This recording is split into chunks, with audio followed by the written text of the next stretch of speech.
Praise lord అండి అందరికీ. అందరూ ఎలా ఉన్నారు? బాగున్నారండి. ఈరోజు దేవుని యొక్క మాటలు 1 పేతురు 1వ అధ్యాయం 6వ వచనం నుంచి 9 వరకు. అవసరమును బట్టి నానా విధములైన శోధనల చేత దుఃఖము కలుగుచున్నది. అమూల్యమైన మీ విశ్వాసము మీ శోధనల చేత పరీక్షకు నిలిచినదై విశ్వాసమునకు ఫలమును అనగా ఆత్మరక్షణను పొందుచు ఆనందించుచున్నారు. ఆరాధన అలవాటుగా కాదు, దేవుని ప్రేమించడం స్వార్థం కోసం కాదు. సిలువలోని ప్రేమకు అర్థం తెలియని వారు నామకార్థంగా ఆరాధిస్తూ ఉంటారు.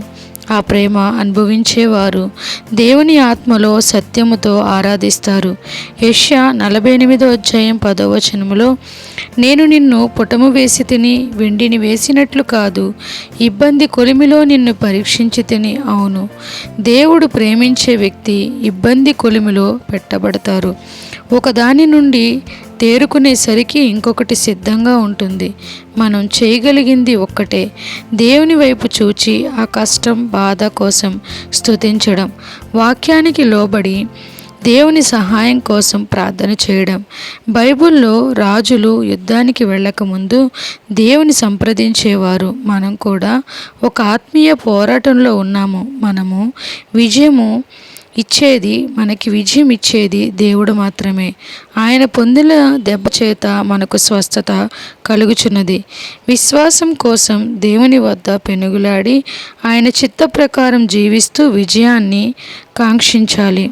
1 పేతురు 4వ అధ్యాయం 1వ వచనంలో, క్రీస్తు శరీరమందు శ్రమపడిను, మీరును అట్టి మనస్సును ఆయుధముగా ధరించుకొనిడి.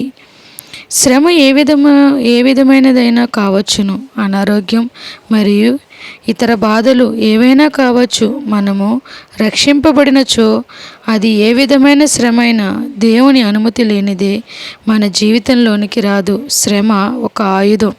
సాతానుపై విజయం ప్రార్థన, విశ్వాసం, హృదయశుద్ధి, వినయం, సాత్వికమైన మనస్సును, ఆత్మలో ఆనందం, ఇంకా ఎన్నో నేర్పేది శ్రమలే.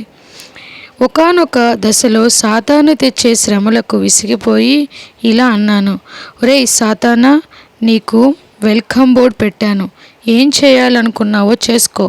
అయితే ఒకటి గుర్తుపెట్టుకో, ఒకరోజు నీ మీద నిలబడి నా విజయాన్ని ప్రకటిస్తాను, చూసుకోమన్నాను. ఆ విజయాలు ప్రకటించే అవకాశమే శ్రమ. ఉవ్వెత్తున కొండల్లో పుట్టిన జలపాతం ఎప్పుడు స్వచ్ఛమైన నీటితో ప్రవహిస్తూ అది అలసిన బాటసారి దప్పిక తీర్చి ప్రాణానికి చల్లదనాన్ని ఇచ్చి సేద తీరుస్తుంది. అలాగే దేవుని ప్రేమను అనుభవించేవారు ఆ ప్రేమలోనే అలసిన తమ జీవితంలో సేద తీరుతూ కృతజ్ఞతతో జీవిస్తుంటారు. దేవుడు మంచి కాపరి, ప్రేమామయుడు. తాను ప్రేమించే వారిని మరింతగా తన స్వరూపంలోనికి మలచడానికి శ్రమ లోయలోనికి నడిపిస్తారు. ఇది అవసరం మాత్రమే కాదు, ఒక విధమైన ఆశీర్వాదం. కీర్తన 84వ అధ్యాయం 5, 6లో, నీ వలన బలమునందు మనుష్యులు ధన్యులు, యాత్ర చేయు మార్గములు వారికి అతి ప్రియములు. వారు బకాలోయలో బడి వెళ్ళుచు దానిని జలమయంగా చేయుదురు. తొలకరి వాన దానిని దీవెనతో కప్పును. బక అంటే ఏడుపు, రోదన, నిట్టూర్పు, వేదన. ప్రతి ఒక్కరిని ఏదో సమయంలో వేదన నిట్టూర్పులతో ఏదో ఒక సమయంలో ముంచేస్తుంది. దాని నుండి తప్పించుకోవడం, తేరుకోవడం చాలా మంచిది. చాలామందికి తెలియదు. దేవుడే ఆ బాకాలోయను దీవెనలతో నింపి ఆ వ్యక్తిని అనేక మందికి ఆశీర్వాదంగాను బలాభివృద్ధి పొందడానికి హేతువుగాను ఉంచగలరు. రూతు దేవునిని నమ్మి తన జన్మభూమిని, తన రక్త సంబంధికులను, తన లాభములను విడిచి దేవుని సన్నిధికి వచ్చినప్పుడు గొప్ప బహుమానమును పొందుకుంది. యేసుక్రీస్తు వంశావళిలో తన పేరు పొందుకుంది.